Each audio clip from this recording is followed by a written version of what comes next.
नमस्कार, स्वागत है आप सभी का ग्लोबल अड्डा आप देख रहे हैं। मैं हूं आपके साथ पुनीत। और जो खबर इस बार निकलकर सामने आई है, हालांकि वो ब्रेकिंग न्यूज़ तो नहीं है, लेकिन चौंकाने वाली खबर इसलिए भी है क्योंकि अब अमेरिका की पेशानी पर बल पड़ने वाला है, बहुत जल्द पड़ने वाला है।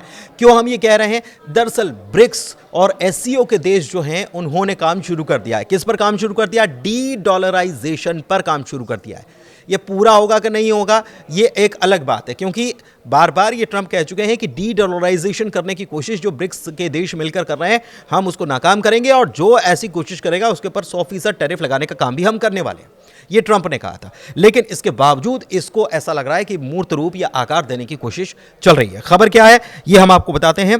तो शंघाई कोऑपरेशन ऑर्गेनाइजेशन यानी एससीओ जो हुआ अभी हाल ही में जो हुआ चाइना में, इसमें ब्रिक्स के सदस्य देशों ने यूरेशियन देशों को अमेरिकी डॉलर पर निर्भरता कम करने के लिए राजी कर लिया है। यूरेशियन देशों को ये राजी कर लिया है कि अमेरिकी डॉलर पर हम डिपेंडेंसी को कम करें। और हुआ क्या है कि चीन ने इसका प्रस्ताव रखा और इसमें यह प्रस्ताव रखा गया कि एक नया हम डेवलपमेंट बैंक बनाए, जो बताया था हमने आपको, और पेमेंट सिस्टम हम बनाए। ये भी प्रस्ताव रखा कि एक नया पेमेंट सिस्टम भी होना चाहिए, क्योंकि अभी तो पेमेंट होता है डॉलर्स में, तो एक नया सिस्टम भी हमको डेवलप करना चाहिए ताकि अमेरिकी डॉलर को बाईपास किया जा सके।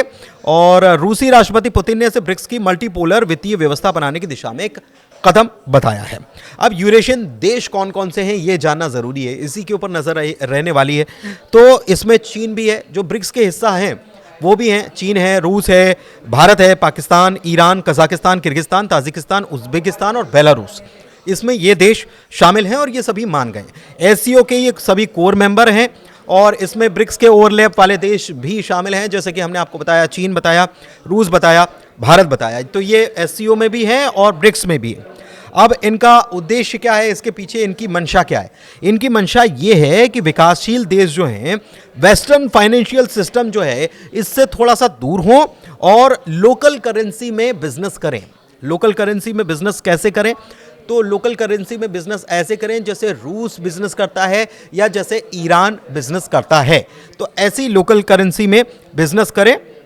और ब्रिक्स 2024-25 का जो ब्रिक्स समिट हुआ था, तो उसमें भी ये प्राइमरी बात कही गई थी कि हमको ये काम करना है, ये काम उठाना, इसके लिए कदम आगे बढ़ाने हैं। और एससीओ में, मतलब ब्रिक्स में बातचीत हुई और एससीओ में इसके ऊपर एक प्रकार से सहमति बन गई है। तो डी डॉलराइजेशन का एक अहम हिस्सा हम ये कह सकते हैं और चीन ने इसको पुश किया है। हालांकि ये पूरी तरह से, आप ये मत समझिएगा कि ये पूरी तरह से इसको अबेंडन, डॉलर को अबेंडन करने की या डॉलर से पूरी तरीके से दूरी बनाने की कोशिश है। कोशिश ये है कि डॉलर के ऊपर निर्भरता कम की जाए, क्योंकि डॉलर के ऊपर पूरी निर्भरता रहेगी तो गणित गड़बड़ा रहा है कई सारे देशों का। तो ऐसे में डॉलर के ऊपर निर्भरता कम की जाए। जैसे लोकल करेंसी में बायलैटरल ट्रेड होता है, किसमें रूबल में होता है, जो कि रूस की करेंसी है। इसके अलावा ईरान की करेंसी जो है रियाल, उसमें भी होता है। तो इससे न्यू डेवलपमेंट बैंक को मजबूत किया जाए, इसकी कोशिश ये है।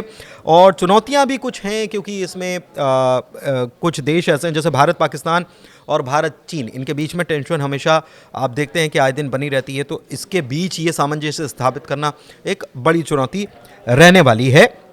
और इसके अलावा जो हम आपको बता चुके हैं कि ट्रंप ये कह चुके हैं कि 100% टैरिफ लगाएंगे जो ऐसा डी डॉलराइजेशन करने की कोशिश करेगा। तो क्या ट्रंप इसके ऊपर काम करेंगे, ये देखने वाली बात होगी। लेकिन एक बात ये है कि ग्लोबल मार्केट जो है उसके ऊपर असर कैसा पड़ने वाला है, इसको समझ लेते हैं। तो शॉर्ट टर्म में गोल्ड और इमर्जिंग मार्केट करेंसी जो है इसमें उतार चढ़ाव देखने को मिलेगा, रूबल, युआन, और इसमें उतार चढ़ाव देखने को मिल सकता है। इसके अलावा लॉन्ग टर्म में डॉलर का डोमिनेंस कम हो सकता है, जिसको कम करने की कोशिश भी की जा रही है। तो ये समझना बड़ी कोई ट्रिकी नहीं है। भारत ब्रिक्स और एससीओ दोनों में भी है और भारत भी इस पर सहमत हुआ है, लेकिन विदेश मंत्री एस जयशंकर जो हैं वो ये बात साफ कर चुके हैं कि डी डॉलराइजेशन का मतलब ये नहीं है कि हम पूरी तरीके से डॉलर को छोड़ रहे हैं, ऐसा नहीं है, बल्कि एक विकल्प तैयार करना हमारा मकसद है। और ट्रंप की नज़र इस पर बारीकी से बनी हुई है। तो इस खबर के बाद ट्रंप क्या इन देशों पर 100% टैरिफ लगाने जैसा कोई फैसला भी करने वाले हैं, ये आने वाले वक्त में देखना होगा। लेकिन फिलहाल ये बड़ी खबर यहां पर सामने आई है। धन्यवाद।